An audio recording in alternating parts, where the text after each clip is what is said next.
사도행전은 예수 그리스도께서 이 지상에서 메시아 활동을 끝마치신 다음에 그 제자 12분과 또 그 제자들, 이 사람들이 당대에 자기들 자신이 예수 그리스도 복음을 선포하면서 예루살렘에서 당했던 일들, 그 다음에 예루살렘에서 나아가면서 소아시아 그리고 로마 제국, 심지어 이제 로마까지요. 그쪽으로 가는 과정에 당했던 선교 역사, 그리고 첫 번째 교회 공동체를 이루고 그것을 세계적으로 퍼뜨려 나갔던 그 과정 얘기가 역사적으로 기록이 된 겁니다.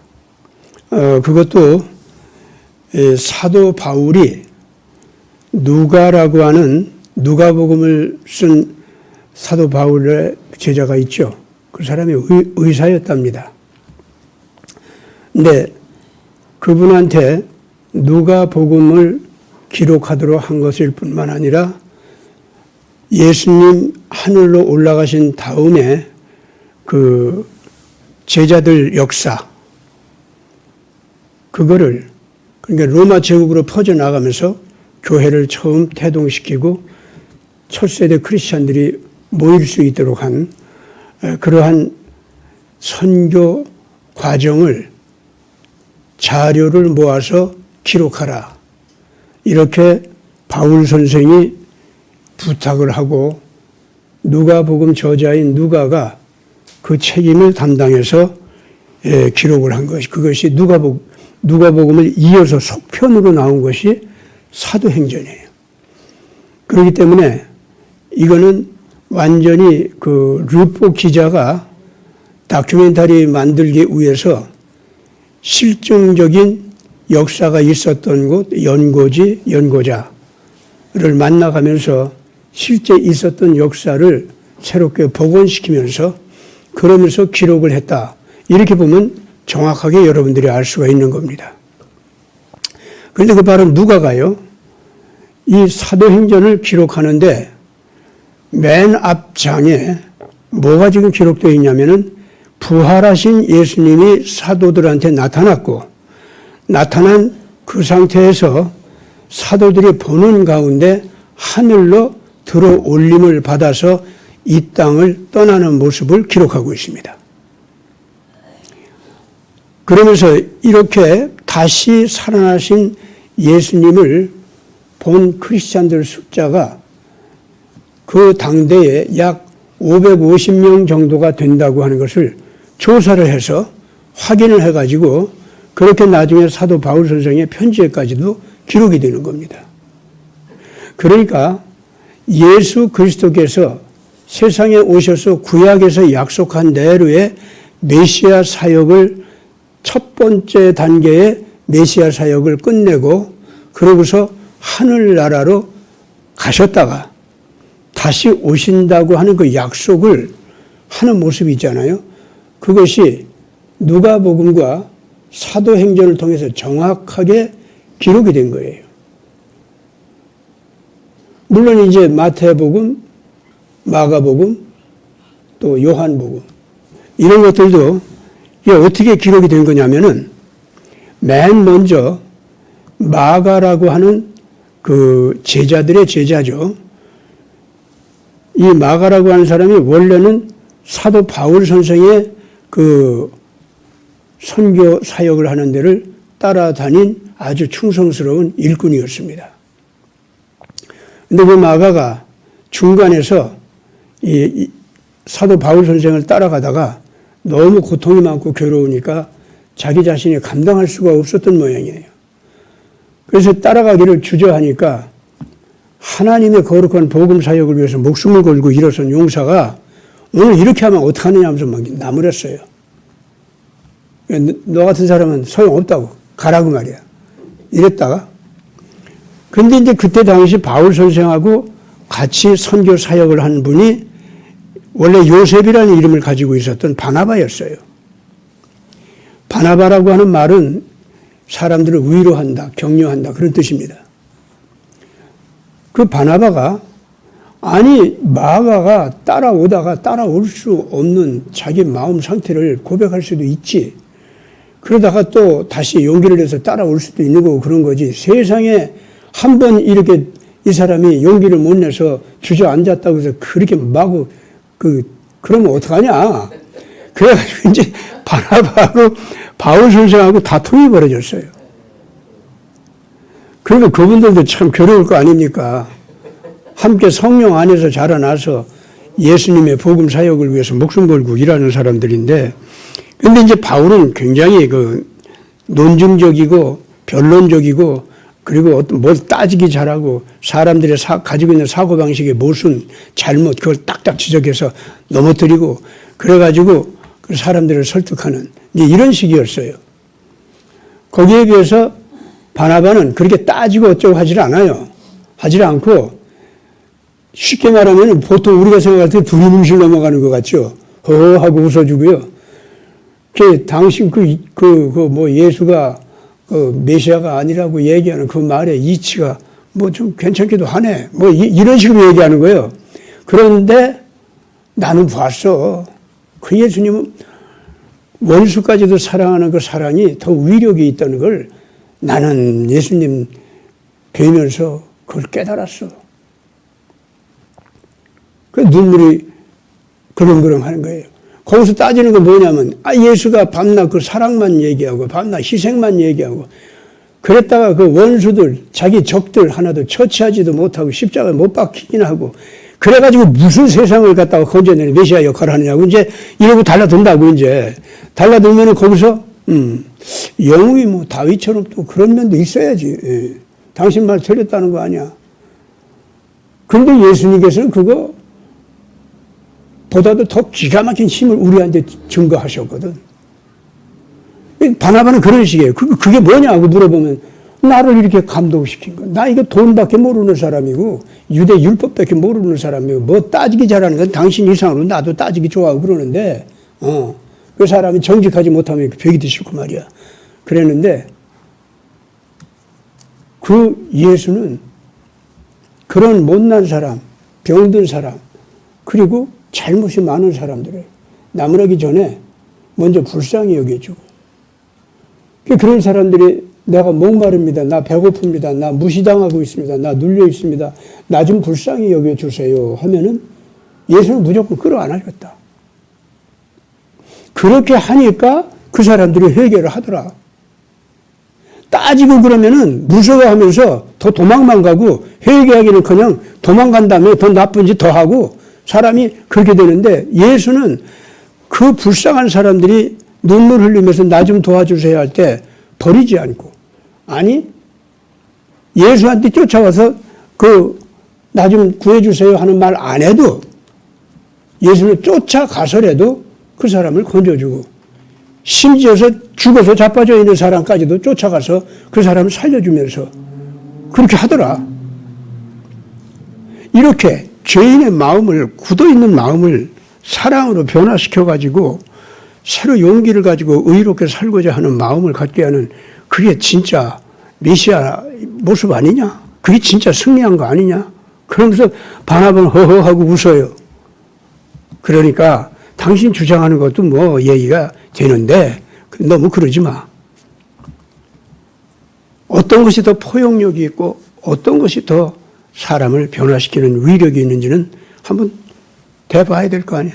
더군다나 예수님은 당신의 적을 물리치고 심판하는 거 이번에 오셔서는 그거 안 하고 일단 부활하신 권세를 가지고서 다시 오신다고 했어. 그때는 온 세상 모든 임금들, 모든 장군들, 모든 재벌들 그거 다 심판하신다고 했거든. 무서워 그때는. 그러니까 예수님이 자기 적을 물리치는 능력이 없다 그런 소리 하지 말고 그거 믿고 좀 따라와. 그러지 뭐 싫거든 간도 그럼. 바나바는 이제 그런 식이에요. 근데 이제 사도 바울은 그게 아닙니다. 그게 아니고 너 지금 뭐라고 했어? 그러면서 막 따지는 거야. 그러면서 자기가 어떻게 해서 이렇게 변화됐는가 이런 걸 얘기할 때 자기가 얼마나 예수님한테 막 주장을 하고 막 달라들고 이랬는지 그런 걸 갖다가 자기도 그런 사람이었는데 예수님은 그 부드러움 속에 사랑 속에 희생적인 사랑 속에 오히려 온갖 악을 저지르는 자들을 심판하는 불칼이 그 속에 더 무섭게 들어있다. 잘못 생각하지 말아라. 자기가 잘못이라고 인정하는 사람들은 누구나 다 끌어안고 용서해 주기 위해서 일단은 희생까지 하면서 그 사람을 끌어안아 주지만은 그 기회를 줬는데도 그래도 악한 짓을 할 때 그때는 무시무시한 예수님의 심판의 불칼이 날아가서 정의가 그 사람을 용납하지 않는다. 다시 오시는 예수님은 바로 그 심판의 왕이시다 그러기 때문에 너희들하고 뭐 악한 자들하고 싸워서 상대적으로 조금 이기고 뭐 지고 그런 거 아니야. 그게 아니고 심판의 왕이야. 괜히들 너 그러지 마. 이제 바울 선생은 그런 식이에요. 그러니까 이제 마가를 보고서 이 바나바하고 바울 선생 사이에 의견이 이렇게 엇갈렸을 때 바나바는 형제, 나 당신하고 싸우고 싶지 않아. 우리 이제부터 잠시 갈라져서 선교하자. 두 갈래로 선교하는 것도 뭐 하나님께 좋지. 이래가지고 두 분이 나뉘어졌다고요. 그래가지고 그 마가를 누가 다시 데리고 다녔냐면은 바나바가 데리고 다녔어. 그러면서 이 마가는 누구를 또 따라가느냐면은 아마 바나바가 시켰을 거예요. 너는 내게 배울 것이 있는 것보다도 직접 예수님 모시고 3년 반 이상을 같이 일하셨던 베드로 사도를 따라가라. 그분이 너한테 부탁할 것이 있을 것이다. 이래가지고 마가가 베드로를 따라다니게 됩니다. 그래가지고 베드로가 무엇보다도 이 자기가 설교하는 내용에 가장 핵심이 뭐겠어요? 예수님 보고 들은 거, 그거 전하는 거 아니겠습니까? 그런데 이제 마가 보고, 야, 너 말이야. 내가 예수님에 대해서 증언하는 거, 그거 일일이 다 적어. 그러니까 베드로가 여기저기 다니면서 선교 사역하는 것도 사도행전적인 중요한 역사가 되기는 되죠. 그러나 마가는요, 실제로 적어놓은 거 보면은 베드로가 전하는 복음 가운데서 예수님에 관한 예수님을 모시고 다니면서 했었던 그 내용 있잖아요. 그거를 전부 모아요. 그래서 시간적으로 짜 맞춰서 그래가지고 마가복음서를 적어가는 겁니다. 그래가지고 예수님에 관한 그러한 그 사역을 갖다가 제일 먼저 문자로 만들어서 크리스찬 사이에 그 편지를 보내준 거 있지 않습니까? 그게 아주 보물처럼 여겨졌습니다.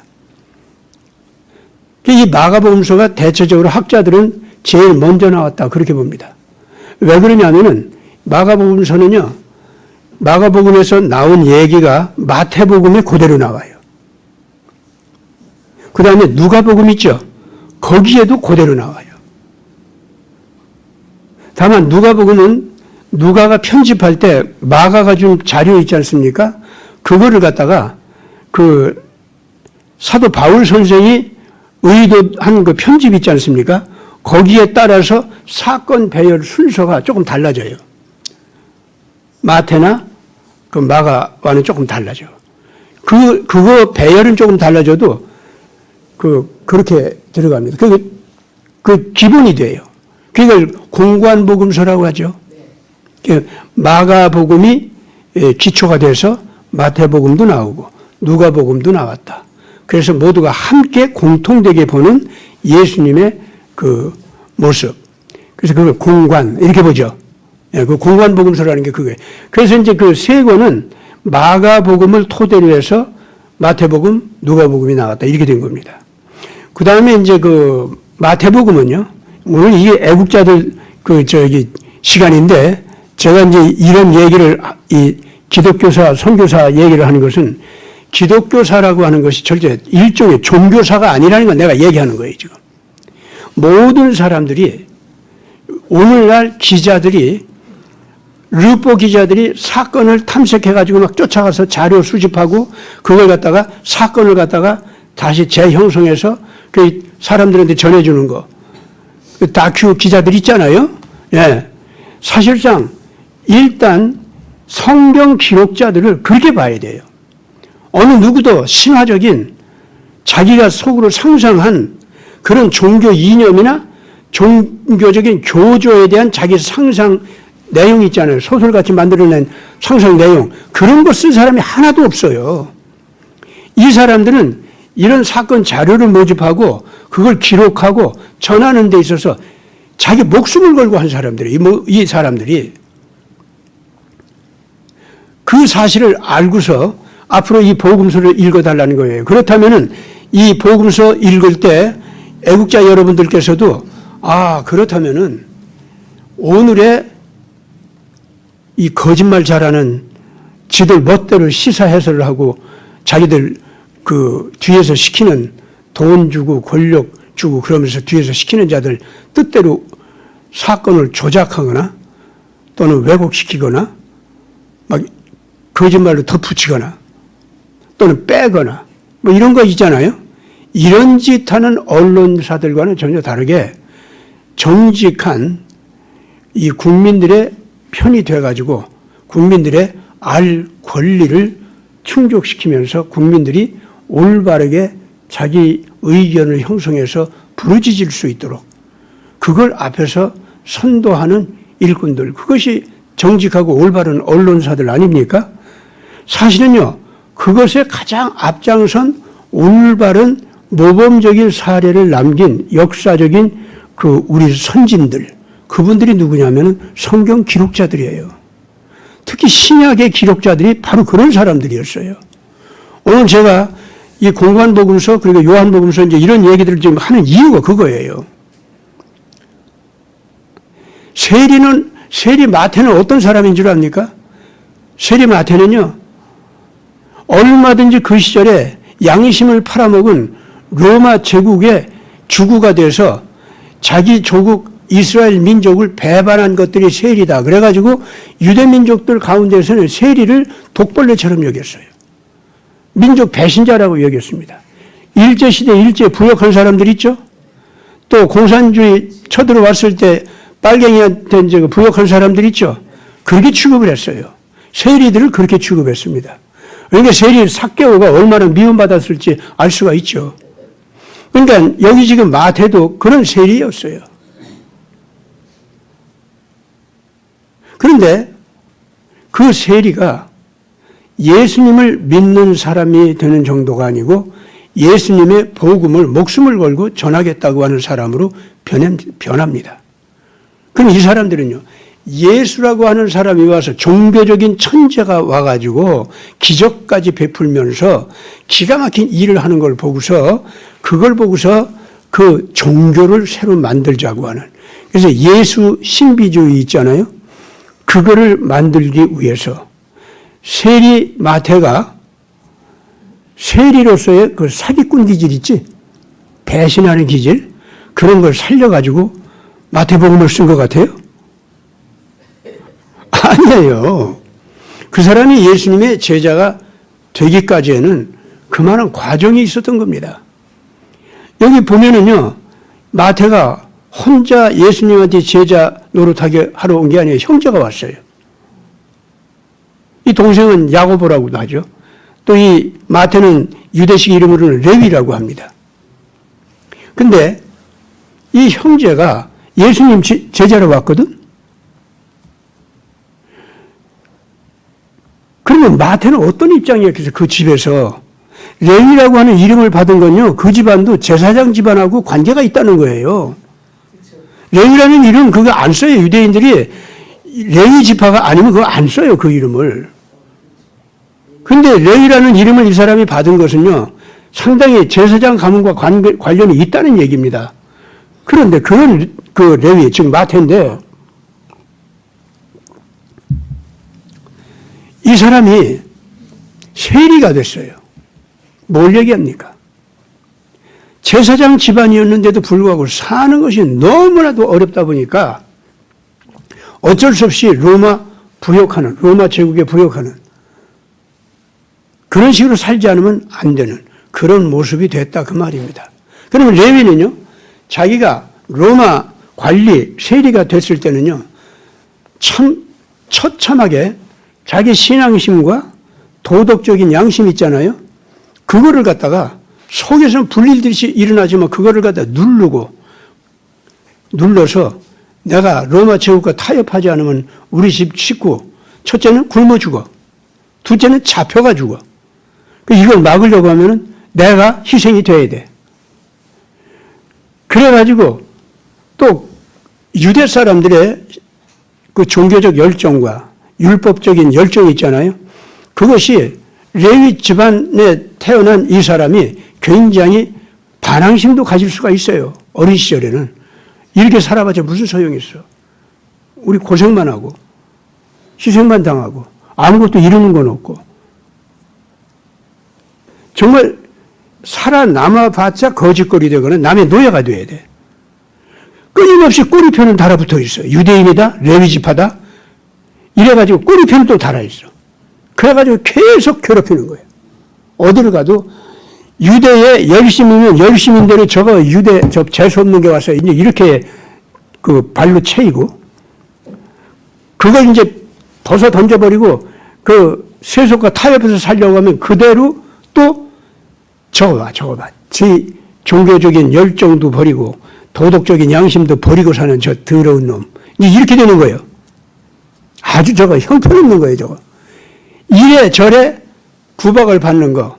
내 집안 식구들이나 살려야겠다 하고 로마 관리가 된 입장이 마테라가 하는 사람의 입장이었다 그겁니다. 그러면은 그 집안 안에서도 마테 집안 안에서도 유대주의적인 열정을 가진 동생이라든가 형제가 없겠어요? 당연히 있을 거 아닙니까? 그러면 그 형제들은 이 마태 보기를 어떻게 알겠어요? 너 벌어온 돈은 더러운 돈이야 그거. 이러고 욕할 거 아니야. 야, 이 더러운 돈 가지고 우리 먹고 살아야 돼. 네가 그러면 깨끗한 돈 가지고 와봐. 이러고 싸움질이 벌어진다고. 이렇게 되다 보면은 이 형제간에는 말을 안 하고 서로들 떨어져 살게 되고 외면하게 돼요. 근데 마태는 마태대로 자기 속에 종교적인 열정은 아직도 있겠다. 율법적인 책임감도 있겠다. 그러니까 늘 괴롭고 그런데 동생이 자기를 욕하면서 더욱더 유대주의적으로 나가고 레위 지파적인 어떤 제사적인 열정을 더 가지고 그래가지고 결국은 유대인들 독립운동을 하겠다고 막 집에서 나가버리고 이러는 걸 볼 때 이 마태는요 어떤 심정이 되는 줄 압니까? 그 동생한테는 늘 욕도 먹고 막 그 만날 때마다 그런 소리 듣지만은 어머니한테 슬그머니 저러고 돌아다니는데 돈이 필요할 거예요 엄마. 나한테서 받았다고 하지 말고 제 주머니에도 좀 넣어줘. 속으로 너무 그 동생이 이쁘고 좋은 거예요. 여러분 내가 왜 이런 해석을 하는지 압니까? 마태 심정을. 예수를 만났을 때 왜 그렇게 예수를 못 믿고 못 잊어서 슬슬 뒤를 왜 따라다니느냐고. 예? 그랬다가 결국은 예수한테 선택을 받거든. 예수한테 선택을 받았을 때는요. 이 레위가 또는 이 마태가 이제까지 자기가 돈 벌고 집안 먹여 살리고 집안에 그래도 그냥 그 버튼이 기둥 노릇하는 거 있지? 그거 근데 못하는 거예요. 그럼 집안 식구들도 큰일 난다고 지금. 그렇지 않아요? 그런데도 예수가 한번 딱 부르니까 그냥 따라왔잖아요. 그랬어요, 안 그랬어요? 그만큼 이 레위, 이 마태는요, 세리 생활을 하는데도 불구하고 유대 독립운동을 하는 사람들 얘기만 들으면 귀가 번쩍 뜨이고, 예? 슬쩍 숨겨주려고 하고, 자기가 욕을 얻어먹으면서도 슬쩍 돈 주머니에다가 돈이라도 좀 집어넣어주려고 하고, 이 사람이 그런 생활을 해온 사람이다, 이거. 그러다가 유대 민족을 다시 살리는 위대한 스승이 나왔다 하는데 예수야, 그게. 근데 이 양반은 독립운동이라든가 이런 것과는 차원이 다른 더 엄청난 로마 제국까지도 다 휘덮어버릴 수 있는 엄청난 가르침이 있고 설교가 있고 그리고 모든 인류를 다 끌어안는 사랑이 있는가 하면은 모든 인류에 대해서 아버지 같은 마음을 가지고서 못되게 우는 것 그냥 막 야단치고 다스리는 그런 엄청난 설교도 있고 막 그렇다는 거예요. 와, 그래? 이 레위가 그러니까 말이죠. 야, 저런 분, 저런 사랑이라면 말이야. 나 레위 같은 것도 그 가슴에 안아주지 않을까? 이런 기대가 생겼을까요? 안 생겼을까요? 여러분, 오늘 이 마태라고 하는 제자 얘기를 제가 하는 거, 애국자 여러분들께 이 말을 하는 거, 지금 태극기 들고 있는 여러분들도, 아, 나도 저 마태하고 똑같으네. 나도 마태요. 이런 분들 아마 많을 거예요. 일제시대에 부역하는 집안에 태어나가지고 그동안 좀 구박 좀 받고 요구도 먹었던 사람들도 있을 겁니다. 그런 분들도 오늘날 이 대한민국이 이런 모습을 보고 답답해가지고 태극기 들고 우리나라 되찾자 이런 분들도 있을 거 아니에요. 그러면 그 가슴속 한 구석에서 또는 옆에 있는 어떤 사람들 눈동자가 저 일제 부역한 집안 니까지가 나와서 태극기 들고 막 떠들어? 넌 자격 없어. 어떤 때는 또 좌파가 와서 그래. 그럼 그런 때마다 말이죠. 이 사람 태극기 들었다가 슬그머니 태극기 들 용기가 없어져. 나는 대한민국 위해서 일할 자격 없나? 우리 집안에 영원히 자격 없나? 아마 이런 우리 태극기 든 애국자들도 있을 겁니다. 또 태극기 들고 싶어도 그런 눈치 때문에 못 든 사람들도 있을 거예요. 자기 집안에 일제 부역자 집안으로서 재산이 좀 있었는데 지금도 있어. 근데 그걸 갖다가 늘 부담스럽게 여기고 부끄럽게 여기고 괴로워하면서 우리 집안은 더러운 집안, 우리 집안은 배신자 집안. 아, 뭐 우리가 무슨 양심, 아유 뭐 애국심, 다 소용없어. 뭘 그런 거. 이러고 좌절하다가 문재인이 하는 짓 보니까 막 속에서 불이 타버리는 거예요. 예? 이재명이 하는 짓 보니까 더 이제 화가 나. 그래서 못 참겠어 하고서 태극기 들고 나오긴 나왔어. 나와서 막 부르짖다 보니까 누가 내 눈치를 보는 거예요. 좌파가 슬그머니 이게 어디다 대고 일제 부역자가 와서 떠들어 이러는 거예요. 그래 나 부역자 집안이다. 그래서 너들 하는 짓은 더 나빠 하고 소리쳤어. 소리쳤는데 소리치다 보니까 아휴 니나 내나 우리는 왜 이 꼴이냐. 우리나라 망하는 거 아니냐. 이런 사람들 이런 애국자들 계시죠. 걱정들 하지 마세요. 예. 성경의 마태복음 쓴 이 귀한 하나님의 사역자를 보세요. 예? 이 사람이 바로 로마 제국을 쓰러뜨린 위대한 선각자라 이 말입니다. 아시겠습니까?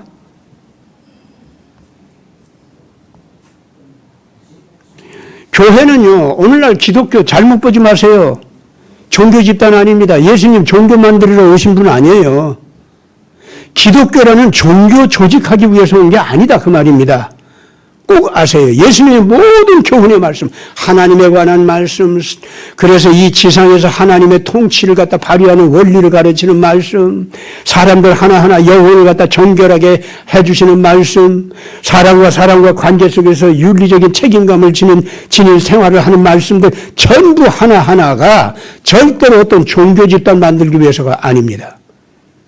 모든 인류가 하나님께서 주시는 영원한 생명을 받게 하기 위해서 누구에게나 은혜롭게 새 길을 열어주는 말씀이에요.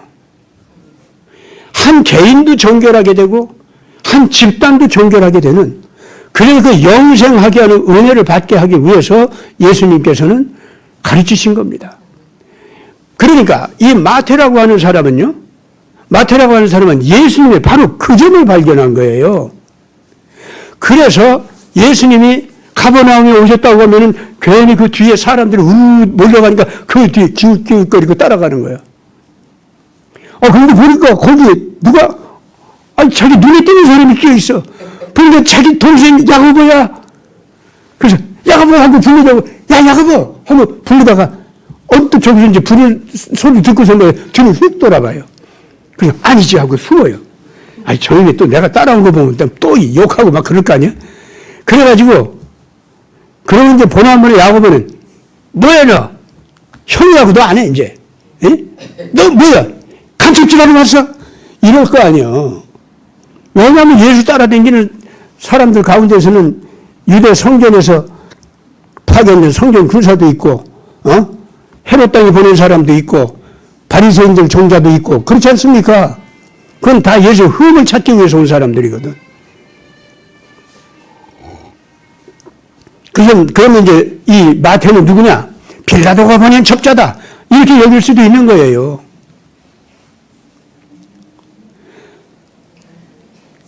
그런데 이 야고보가 자기 동생이 예수쟁이들 그 제자들 틈속에 끼었는 거 보면 막 가슴이 막 두근반 세근반 막 그러는 거예요. 와, 이거 내 동생이 저 선생님 따라다니네. 저 훌륭한 선생님 따라다니네. 오, 내 동생도 독립운동하다가 열심당하고 같이 이제 독립운동하다가 예수 따라다니네. 역시 예수는 그런 분이야. 그러면서 이제 그 어떤 병자 집에 예수님이 들어가는 거예요. 그 기웃기웃 무슨 일이 벌어지는가? 저 예수는 봉사도 눈뜨게 해주고 안진뱅이도 걸어다니고 하고 막 그런다고 하는데 이건 뭐지? 세상에 다 죽을 병자를 예수님이 살리고 나오는 거예요. 나도 이 집에 그 죽을 병 걸린 사람이 있다는 걸 나도 알았는데 그게 살아났단 말이야. 그 예수님이 가는데 슬쩍 자기가 눈이 마주쳤어. 그 순간요, 아유 세상에 화끈 불이 오는 것 같아.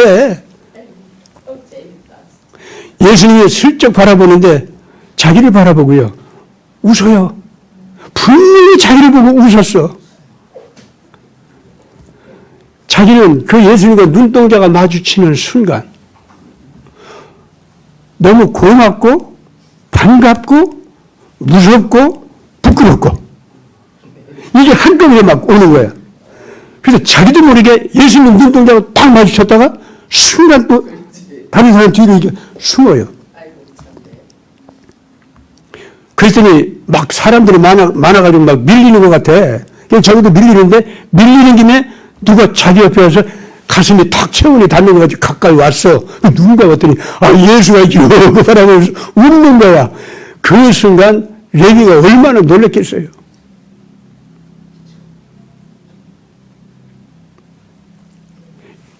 아마 예수님이 그 순간 그 마태 어깨에 손을 얹고서는 툭툭 치면서 나하고 친한 벗이네. 한마디 여기에다만 자기 귀에다만 들리게 고마워. 진짜 그렇게 말했는지 안 했는지 난 몰라. 진짜 예수님 가슴이 닿았는지 안 닿았는지 난 몰라. 그런데 마태는요 예수님 뒤를 따라다닐 때 실제로 그렇게 됐든 안 됐든 그 예수와의 눈동자 한 번의 접촉이 있죠. 그것만으로도 지금 제가 얘기한 것 같은 이런 식의 접촉을 한 감격을 겪었다는 얘기예요. 설령 예수님의 눈동자가 자기하고 안 마주쳤다고 합시다. 그럴지라도 그 곁에 있는 불쌍한 사람들 있죠. 그 사람을 바라보는 예수의 눈동자, 웃음, 한마디 탁 던져주는 얘기, 그건 자기한테 해주는 거예요, 그게.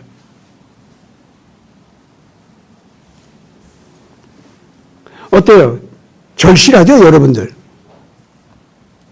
그런 예수님인데 오늘 바로 여러분들 자신한테는 예수님이 어떻게 오시겠어? 그렇게 안 오실까? 그러니까 여러분들 자신이 하나하나가 마태요, 레위입니다. 그거 아셔야 돼요. 여러분들이 지금 현재 제 얘기를 듣고서도 예수님이 그런 분이었구나 이렇게 이해한다면은, 그렇게 느꼈다면은, 그러면 그건 뭘 얘기하느냐? 바로 여러분들이 마태와 같은 경험을 했다 그 말입니다. 그렇기 때문에 마태는요, 뭐 가슴에서 보통 감동이 막 터져 나오는 게 아니에요. 그래서 멍청하니 서 있는 거예요. 예수 그러면 이제 사람들하고 저만큼 멀리 가. 그래가지고 딴 데서 또 뭘 한대.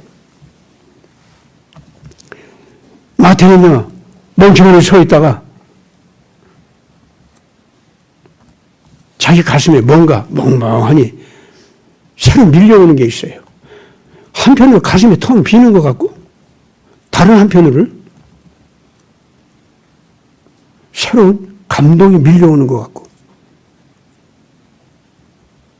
이게 뭐지? 그래서 괜히 어린애같이 눈물이 자꾸 흐르는 거예요. 근데 자기도 모르게 예수 좋아. 예수 좋아. 나도 예수 곁에 있고 싶으네. 야고보 너 잘했다. 아이고 내 동생 잘했네. 나는 못 가도 우리 야고보가 있으니까. 예수님 나 좀 봐주셔야 돼요. 자기 혼자. 이런 심정이 있잖아요. 그러면서 이제 발걸음을 자기 세관이 들어와야 되니까 들어오는 거예요.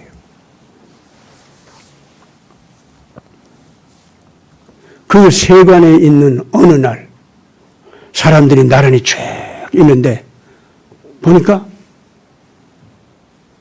야고보 얼굴이 번쩍 나왔다가 또 휙 들어가는 거예요.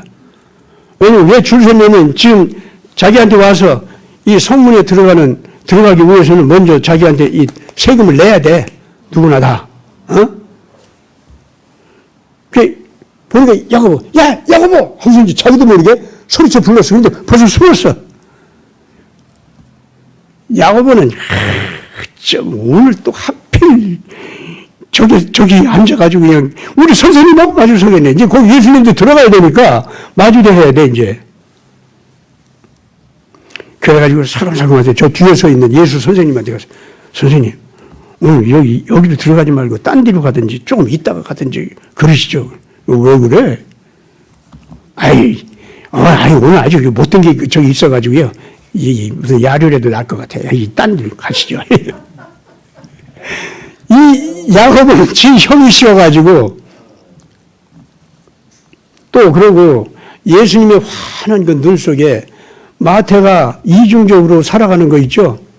그래서 유대인들한테는 독벌레 같이 취급당하는 거, 이런 사는 거, 그 더군다나 세관에 앉았으니까 당연히 그렇죠. 벌써 내 형이라니까 그냥 예수님을 금방 알아볼 텐데, 참, 이거 어떻게. 그래서 못 만나게 하려고. 그러는 거예요. 사실은 내가 왜 이 장면 얘기하냐면 예수님 전기영화가 나온 게 있어. 나와 있는데 그 중에 하나가, 그 전기영화 중에 하나가 바로 이렇게 꾸몄더라고. 다시 말해서 그 형제 이 마태와 야고보 사이에, 레위와 야고보 사이에 그만큼 유대 민족을 두고 또는 이 로마 제국을 향해서 그 다음에 예수님을 사이에 두고 서로가 생각하는 방향과 느낌이 다른 것처럼 야고보는 느꼈다 그 말입니다. 그러니까 레위는 반대로 자기 동생을 부러워하면서 사랑스러워하면서 몰래 도와주면서 또 구박받으면서 동생한테, 그러면서도 자기는 그 예수 따라가고 싶은 간절한 심정이 자기도 모르게 생겼는데 자기도 몰랐어 그걸. 지금 얘기했죠. 예수하고 한번 그렇게 접촉한 이후로 가슴이 멍해지고 텅 빈 것 같고 다른 것이 뭔가 막 물결처럼 밀려오는 것 같은데 그게 뭔지는 모르겠고 근데 괜히 눈물이 나고 그리고 나도 사람 대접 받을 수 있나? 이런 것이 생기고 뭐 그런 거예요 그게.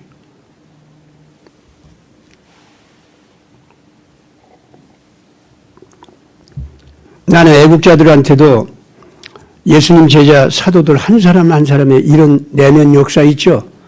이거를 소개함으로써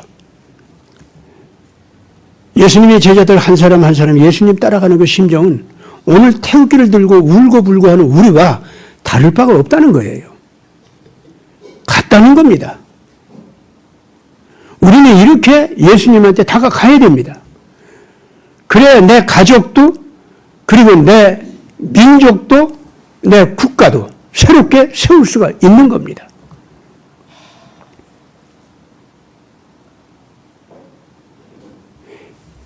바로 이렇게 해서 세관에 앉아있던 그 마태 앞에 드디어 예수 선생님이 나타나는 거예요. 그 예수님이요, 조만치서부터 이제 몇 사람 건너서부터 이제 자기하고 눈이 마주칠 거 아닙니까? 그 마태는요, 이렇게 보다가, 그러고서 또 뭐 사무에 바쁜 척하고 말이죠. 그러다가 점점 예수님이 가까이 와요. 자기가 앉아서 예수님 맞이하기는 너무 자기가 부족한 것 같아. 그래서, 이리 와. 네가 좀 여기 좀 앉아. 왜 지금 네가 거기 앉을 시간 아니야. 나 좀 싫어. 얘 쉬어야겠어. 좀 네가 와. 잠깐만 좀. 왜 그래? 근데 벌써 예수님이 앞에 확 와버렸어. 그 영화에서는 어떻게 한 줄 압니까? 이렇게 했어요. 뭐 물건 좀 어디 좀 봅시다. 뭘 가지고 들어갈 거예요? 그러니까 뭐 별 물건 없어. 뭐 인두세나 좀 내면 되겠네. 하면서 이러고 바라보면서 자, 당신 값이나 지불하셔 하고 얘기하면서 보니까 예수야. 놀라가지고 라피니 자기도 모르게 라피라는 소리가 나오다가 아니 라보니님. 라본이라는 것은 랍비 중에서도 가장 위대한 스승으로서 온 민족이 받들어 섬겨야 할 스승이다. 그런 뜻입니다. 그게 라본이에요. 랍비라고 불렀다가 아니 라본이 허선은 고개를 숙이면서 바라보면서 이렇게 통과하시라고 손짓만 하는데 난 당신이 말하는 은전은 없지만은 다른 거 값을 지불할 건 있는데 예? 그게 뭐죠? 마태 당신에 대한 내 우정 이러는 거예요. 그러니까 그냥 어쩔 줄은 몰라요.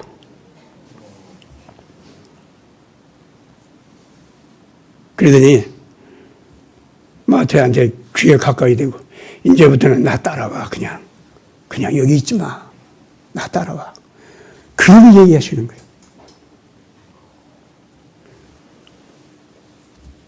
그 순간 마태가 뭐 이것저것 아무것도 안 보이는 거예요. 뭐.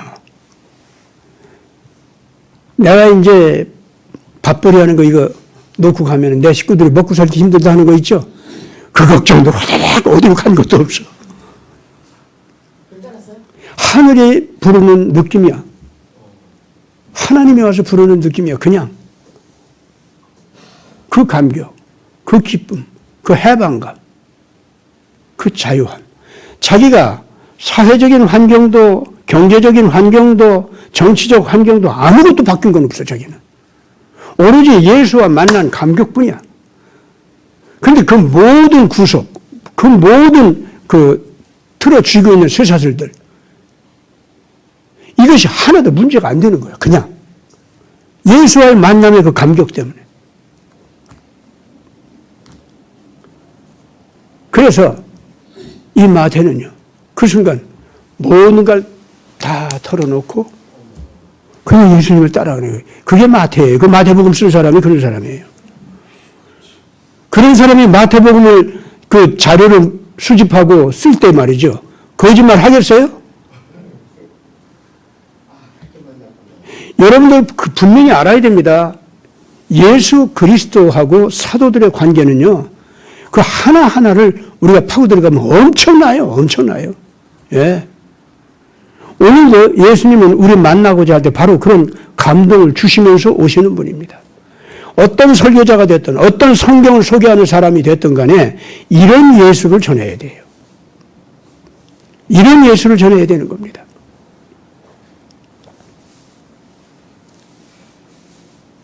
예수님은 정말 도덕적으로 완전히 순결하고 거룩한 분입니다.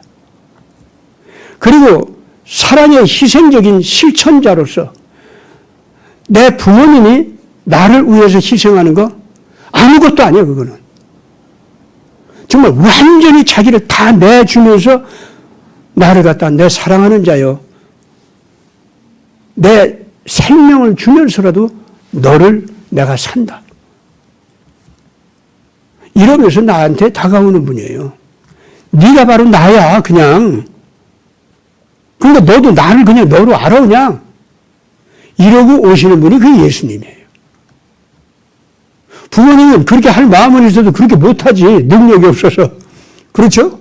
어쨌든 그냥 당신님이 계신 분이야. 근데 예수님은요, 내 안에 와서 나 자신이 되어줄 수 있는 권세도 있고 그렇게 하셔요. 그러니까 예수님의 모든 권위와 권세가 나의 권능이 될 수 있도록 나를 훈련시키고 나를 키워주시고 나를 변화시켜 주시는 분이 성령이고, 그런 권능이 있는 분이에요. 뭐 이러다 보니까 교회에서 말하던 그 신론, 하나님에 관한 변증들 있죠. 그거 그대로 내가 얘기를 한 건데 이렇게 얘기하고 보니까 지금 제가 고백적으로 이렇게 얘기하는 거 보니까 그게 무슨 신학적인 신론이라는 띠오리를 갖다 제가 얘기하는 겁니까? 아니잖아요. 그냥 고백이에요, 고백. 내가 만난 예수를 소개하면서 고백하는 거예요, 난 그냥. 성경이 그런 책이에요. 여러분, 이제부터 애국, 이런 예수님과 만나서 합시다. 이제부터 이 예수님을 진짜 내 인격의 멘토, 스승으로 여기고 그냥 축제하고 따라가자고. 너무 좋잖아요. 그분 안에서 국가 모습을 보면은, 그분 안에서 세계 모습을 보면은 안 보이는 것이 다 보여요. 진짜 숨어서 우리의 적 노릇을 하면서 이 국가를 붕괴시키고 썩히고 있었던 악마 같은 세력이 환히 보인다 그 말입니다. 그것들이 모든 저도 계획되는 모든 걸 다 하는 것 같아도 아니요. 천만에. 그것들이 악을 저지르는 것도 하나님께서 허락한 정도에서는 저지르는 것뿐이에요. 어느 정도냐? 선한 하나님의 자녀들을 괴롭혀가지고 그 선한 자녀들이 하나님 쪽으로 달려오게 만드는 거 있죠? 그래서 하나님 자녀들이 괜히 쓸데없는 곳에서 헤매지 않고 하나님 쪽으로 몰려서 달려오도록 그러기 위해서 시련을 일으키게 하는 거. 그런데 악이 이기는 것 같이 보이죠. 그런 수준에서 그 악이 악한 자들의 행동에 허락이 되는 거지 절대로 지금 현재 악이 이기는 것이 아닙니다. 그런데 대한민국 국민들을 전체적으로 예수님의 품속에 끌어안기 위해서 지금 문재인 무리도 쓰고 있고 이재명 무리도 쓰고 있고 우리 윤석열 정권 그렇게 쓰임받지 않도록 하기 바랍니다. 부탁합니다. 정말. 예, 제발 부탁합니다.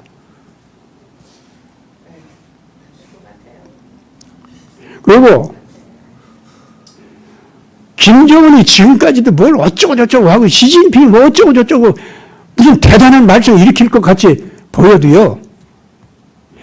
저들은 전부가 대한민국 국민이 깨어나서 전 세계 인류에게 진짜 살아있는 생명의 희망, 그걸 선물로 주는 역할을 하게 하기 위해서 한국을 띄워 올리고자 띄워 올리는 과정에 대한민국 국민들이 씻김을 받고 치료를 받고 일어서도록 하고자 오늘날 이 못난 것들을 하나님께서 활용하시는 것뿐입니다.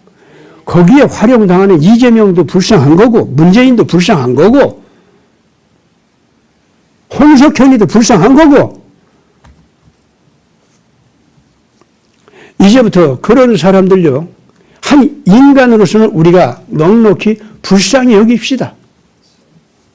그들을 위해서 우리가 하나님 저들의 저 악한 마음을 녹여주셔서 진정으로 이 백성을 예수님 품속에서 제대로 평안하게 일어설 수 있도록 하는데 헌신하는 쪽으로 마음이 바뀌게 하여 주시옵소서.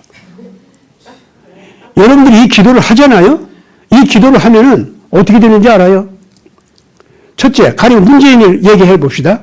그 사람 마음속에서 끝까지 예수님과 반대되는 쪽으로 이 나라를 끌고 가려고 하는 악한 영이 그 사람 붙들고 있다가도 그 영이 두려워 떱니다.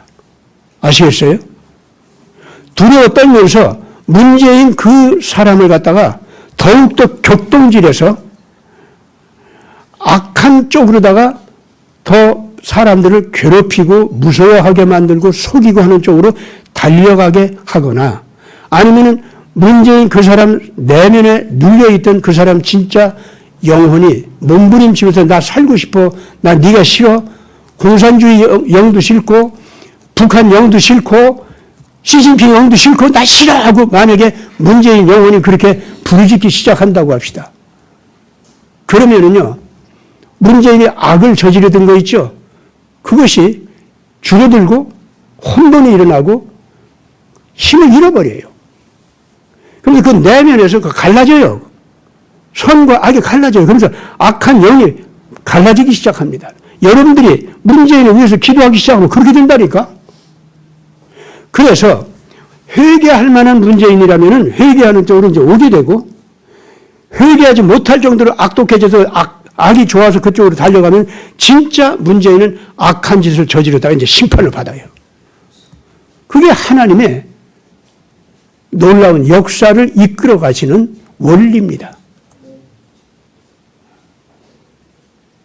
작은 적그리스도 문재인도 그렇게 취급하신다면 더 큰 적그리스도는요, 이미 그것들은 하나님께서 딱 갈라져 가지고 이제 더 이상 용서받을 길이 없이 이제는 멸망하는 쪽으로 가는 것 뿐이에요. 지금 아무리 무서운 짓 하는 것들이라 할지라도 그거는 자기들이 무적행 속으로 빠지는 모습에 불과합니다. 그게. 무적행 문이 열려가지고 그것들이 나와서 빛의 세계에서 악한 독을 뿌리면서 악을 저질렀다고 했죠. 그런데 그 열린 무적행 문이 있죠. 거기로 이제는 이 하나님의 영을 지닌 하나님의 자녀들이 이 살아있는 기도가 나가지 않습니까? 이렇게 되기 시작하면은 어떻게 되느냐. 가령 시진핑을 위해서 이제 기도한다고 합시다. 이 사람도 사람인데 하나님. 이 사람한테 예수 제대로 전달된 그 경로가 있었나요? 누군가 제대로 전한 사람이 있었나요? 그런 기회가 있었나요? 없었다면 그 사람한테 예수가 진실로 제대로 전달될 수 있는 기회를 주시옵소서. 그 사람도 사람인데 그 기회는 가져야 될 거 아닙니까? 근데 그 기회를 이미 경험했는데도 불구하고 예수 믿는 걸 거부하고 이렇게 악독하게 구는 거라면은 이제 이 사람을 정리해 주시옵소서. 이 사람이 더 악을 저지르면 중국 백성들이 다 망하겠습니다. 10억이 넘는 저 백성들이 그냥 망해서야 되겠습니까? 우리 주님도 원치 않지 않습니까? 이 악을 여기서 끊어버려 주시옵소서. 그뿐입니까? 대만에 있는 수많은 사람들이 다 학살당하게 생겼고 한반도도 무지무지한 학살이 벌어지게 생겼습니다. 독가스가 됐든 뭐 바이러스가 됐든 아니면 진짜 물리적인 전쟁이 됐든 뭐가 됐든 간에 이 사람이 있는 한은 지 권력을 위해서 못할 짓이 없게 생겼는데 이 악을 여기서 멈추어 주셔서 일단 저 불쌍한 주원대륙 백성들 살 기회를 주시고 타이완 백성들도 예수를 새롭게 선택할 수 있는 기회를 갖게 하여 주시옵소서. 만약에 우리가 그렇게 기도를 하지 않습니까? 그러면은요, 시진핑 개인에 대한 기회, 이제까지 주었는데 안 받아들이면 이번에 그는 멸망합니다. 그의 권력도 같이 멸망합니다. 그리고 중국 백성들은 시진핑의 그 공권, 이거는 무너지면서 이 시진핑이 만약에 회개할 수 있는 사람이라면은 그 사람 자체가 구원받는 쪽으로 옮겨오면서 시진핑의 공산주의 공권은 무너진다 그 말이에요. 그러니까 이번에 우리가 이런 기도를 하면 어떻게 되냐면은 시진핑이 악해서 망하는 쪽으로 가더라도 시진핑 공권은 같이 무너져요. 아시겠죠? 동시에 시진핑은 구원받을 만한 사람이라고 합시다. 그러면 그에게 구원받을 기회가 가면서 그 사람 공권은 무너져요. 그러면서 중국 백성들은 살아남게 된다. 그 얘기입니다. 그러니 오늘날 우리가 지금 할 일은요, 정말로 하나님 앞에서 하나님께서 기뻐하는 기도를 제대로 하고 우리가 일어서는 겁니다. 이 기도하는 과정이 이것이 우리를 정결케 하는 것이요, 우리를 권능 있게 하는 것이요. 그래서 이런 기도를 하고 일어나는 사람은 엘리야가 아합을 갖다 뒤흔들어 버렸듯이, 아합 권력 체제를 다 뒤집어 엎어버렸잖아요. 예? 그랬듯이 모세가 람세스 권력 체제를 다 뒤에 엎어버리고 히브리 백성을 끄집어냈듯이 이제 그런 일이 바로 기도하는 여러분들의 권위를 통해서 그런 일들이 벌어진다는 겁니다. 오늘 모든 이 교회가 그런 기도를 할 수 있기를 바라고, 이 태극기를 든 애국자 여러분들께서 하나님 앞에서 이런 기도를 드리는 여러분들이 되기를 바랍니다. 오늘 제가 얘기한 그 마태처럼 바로 그런 여러분들입니다. 이런 사람들은 예수님께서 오늘 사도행전에서 하신 말씀, 그걸 기억하시기 바랍니다. 예수님이 하늘로 들어올림을 받을 때, 그분이 무덤에 계시지 않습니다. 무덤에서 다시 살아나셔가지고 사람들 앞에서 눈으로 보는데 들어올림을 받았어요. 그때에 천사가 이 제자들 곁에 서서 뭐라고 얘기했습니까? 너희들 언제까지 하늘만 멍하니 바라보겠냐? 이제 그만 봐. 걱정 마. 예수님은 꼭 다시 오셔. 너희들이 본 그대로 다시 오셔. 그래가지고 반드시 너희들을 하늘로 들어 올리면서 이 악한 세상과는 거룩하게 분리시켜. 그리고 남은 악한 세상은 이제 예수께서 너희들과 더불어서 악한 자들을 심판하시게 돼. 그 예수님은 반드시 본 그대로 다시 오셔. 이러고서 이 천사들이 증언을 했습니다. 그것이 오늘 사도행전 1장에 나와 있는 겁니다. 누가가 이런 내용을 바울 선생한테서 전달받아가지고 이런 걸 기록할 때 얼마나 기뻤겠어요. 이거를 쓰는 것 때문에, 이걸 전하는 것 때문에 자기 목숨이 위태하다는 거 잘 알죠. 그러나 그 목숨 그렇게 해서 위태한 것 좀 아무것도 아닌 거예요.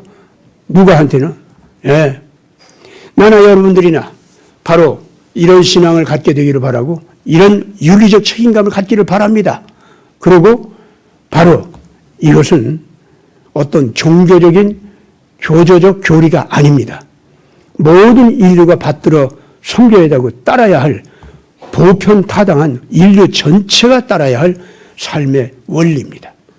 애국자 여러분들 모두에 애국하는 원리입니다. 같이 기도합시다. 아버지 하나님, 예수님의 제자들이 예수님을 만났던 그 감격 그대로 오늘 우리들에게도 예수 만나는 감격이 있게 하여 주시옵소서. 이 감동 속에서 가정을 되살리기 위해서 내 일터를 정결하게 씻어서 복받게 하기 위해서, 그리고 내 민족 문화를 정결케 하고 내 국가를 올바르게 세우기 위해서 우리가 일하게 하여 주시옵소서.